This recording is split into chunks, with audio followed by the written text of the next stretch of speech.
following guys will not practice: Kyle Williams, and then Kyle's got a little bit of a back, and then Ryan Lewis in the concussion protocol. So everybody else will practice.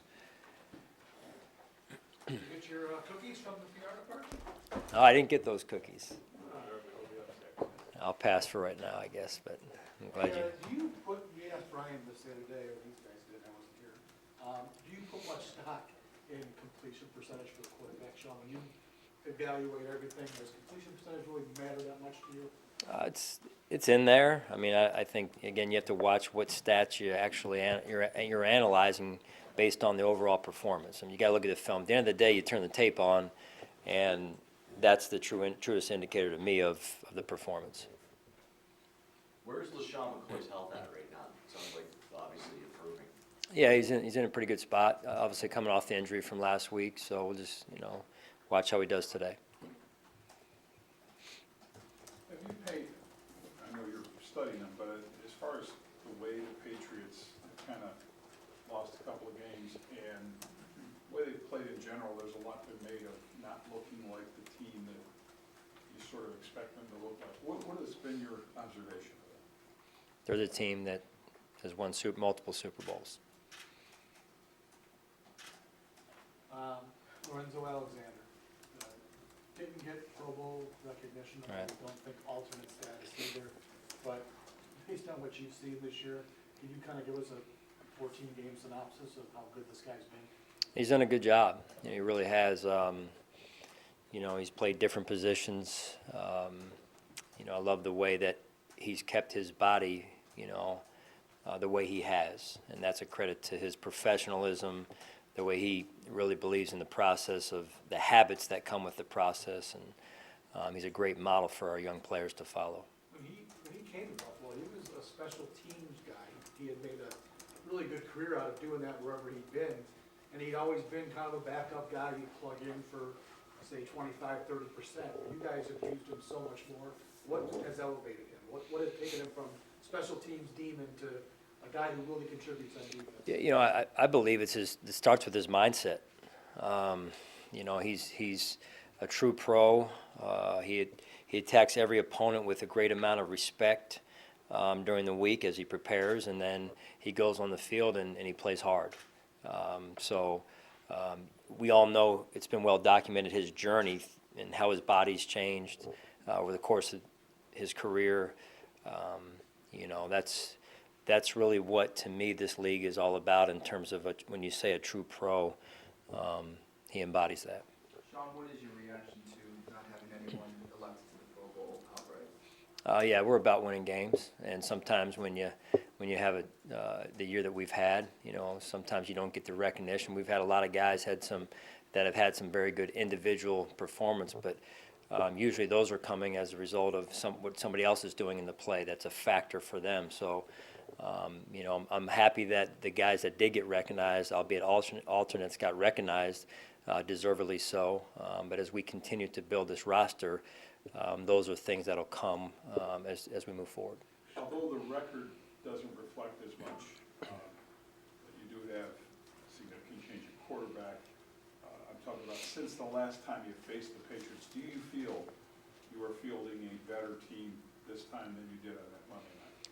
Well, I feel like we're moving in the right direction, certainly, Vic. Does that mean we're fielding a better team? That remains to be seen. Overall, we've got to continue to, and we changed some things yesterday as Brandon brought in Victor there, and he's a good addition, or should be a good addition. We'll see as we get on the field today. But we've got to focus on us, our quality of play, our habits this week, and be up for a good road test in New England. How much of an opportunity is that, Sean? I mean, the way your team at what you're using these games for in particular, but to go in there and have a very solid performance or pull this game out, beat this team especially where it's so important for them right now, how much of an opportunity is it for you as you build this team again? Yeah, I think every week really provides an opportunity for us to take another step. Last week provided us an opportunity. This week will be another opportunity, to your point. Another opportunity also for where we are today to come out and have a better practice than we did last week this time. So That's really where we are, is we're working through our process of making sure that our young guys understand the habits that really lead to the result on Sunday, and focusing on us and our quality of play, trying to play penalty-free, which we did a better job of this past week, trying to take care of the football again, which we did a better job of this past week, and those are really the things that lead to the result. Sean, Bill Belichick's been the one constant in this division for forever, it seems. And all coaches bring in new wrinkles to, on defense, but when it comes to Bill and the way he's done that against the Bills, what do you hope that Josh, in his first meeting against the Bill Belichick defense, gets out of this, what kind of experience he gets in facing Josh Allen? Yeah. Gets in facing a Bill Belichick defense for the first time, and maybe some of the surprises he might see out there. Yeah, I mean, I think that this is just like our team and the question that was asked earlier. It's another opportunity for Josh to grow and develop. Now it's on the road against a very good football team, against a defense, to your point, that he didn't face the first go-around. All that will be somewhat new, but also provide him an opportunity to take another step in his development, his growth, and then our offense's growth as well. Sean, you've talked about Josh's ability to learn from his mistakes and implement them from one week to the next. What specifically, from an on-field perspective, do you think he's grown the most in from the time that he took over as the starter to where he is right now? Yeah, it's interesting, Joe. I went back and watched the Miami game a few days ago, and he looks like a different player than he did just 2 or 3 games ago, which is important, which is good, and so just the way the game's slowing down for him. There's going to be things that defenses do that he hasn't seen, but he's really, in my mind, determined on improving every week, and a lot of that comes from the way he was raised, his DNA, but also the support that he's getting in the room that I mentioned before, from the coaches, from his teammates there. So it's really just about taking another step 1 week at a time, but the goal is to, keep him healthy, and when you're healthy, he has a chance to continue to grow and develop and get those reps that are important. What about your other first-round pick, Jermaine? He was getting, there were times when he was not filling the gap or being fooled by some misdirection plays earlier in the season. How far has he come in his development when you see him from, say, week 4 or 5 to where he is now? It's significant. It's significant, and sometimes you're not maybe not in just numbers, but just in terms of his comfort level. There's a lot when you play that middle linebacker position, as you know, that it's about getting us lined up. It's about making sure that other people are freed up to make plays if you're fitting the run the right way, and then, as you mentioned, with the pass game. So it's significant, the growth that he's made to this point. And I think the arrow continues to point up with more upside. Coach, I realize there was a whole lot of time for Victor Boulder to make an impression here with 2 games to go, 2 weeks of practice. Is he a consideration at all in the return game for you? Yeah, we'll see. We'll get out there today in the practice we have, Chris, and in the short amount of time I've been around the young man, and then what I saw on tape, I like to this point. He seems like an energetic young man with good juice and a competitive fire that jumps out to me on tape. So we'll just get a feel today and tomorrow and see where we go from there. It seems like a lot of the growth in Josh also coincided with both Derek and Matt being around. How much has that dynamic helped him? What's that quarterback room like amongst each other? Yeah, it's got a good vibe to it, and a little bit different than it was before. Not that it was a bad vibe, but just right now we've got 2 young men, and Matt and Derek, that are very unselfish. They know why they're here, and that's to help Josh grow, but also perform when their number's called. And like I mentioned on Monday, I believe it was, and I think Matt asked a question about Matt in regards to his reaction with Josh, and you see it on the 4th down and 1 play to win the game.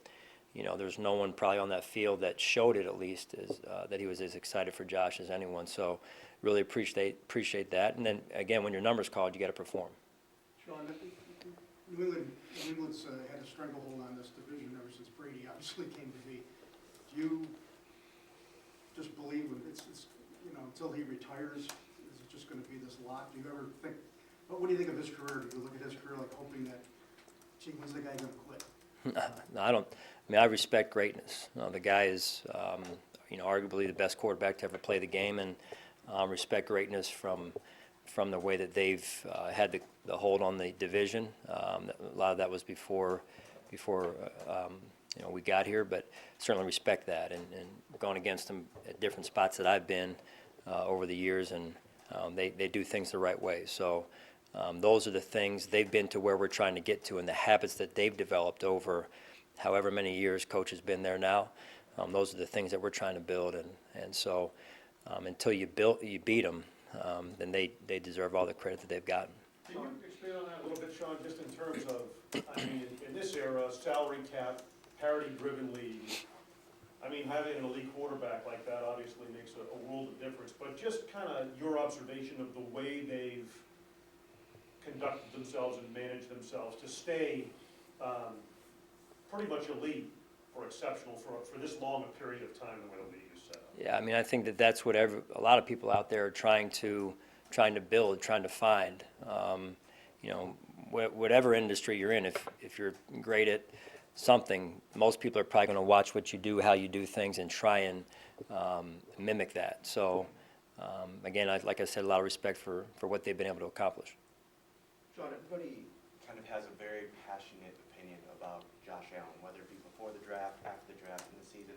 As you've gone through the season, you've talked to some of your peers week to week in the league. What are some of the things they've said to you about Josh and his development, his progress? Yeah, it's been, during the season you don't get a chance to talk quite as much, but you do get an occasional conversation here or there before or after a game or a text, and, I think it's been, mostly positive and all positive. Really, guys know that I think they see the competitiveness probably more than anything when they turn the TV on, if they watch them on TV or if they play against them, and so, which is a good start. When the question that was asked earlier about having an elite quarterback, when you've got a quarterback, you've got a chance. And so he's got a lot of work to do, and we're just going to take it one day at a time right now.